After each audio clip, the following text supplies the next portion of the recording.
നമുക്കിന്ന് കിഴങ്ങ് ഉണ്ടാക്കിയാലോ. അതിനെ ഗ്യാസ് കത്തിച്ച് ഒരു പാത്രം വെച്ച് കുറച്ച് വെള്ളം അടുപ്പ് വയ്ക്കുക.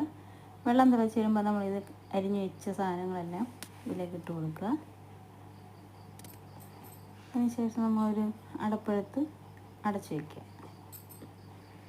കുറച്ച് കഴിഞ്ഞ് തിളച്ച് വരുമ്പോൾ നമ്മൾ ആവശ്യത്തിന് ശകലം ഉപ്പിടുക. അതിനുശേഷം കുറച്ച് മഞ്ഞൾപ്പൊടി, എന്നിട്ട് നമുക്കതൊന്ന് ഇളക്കാം.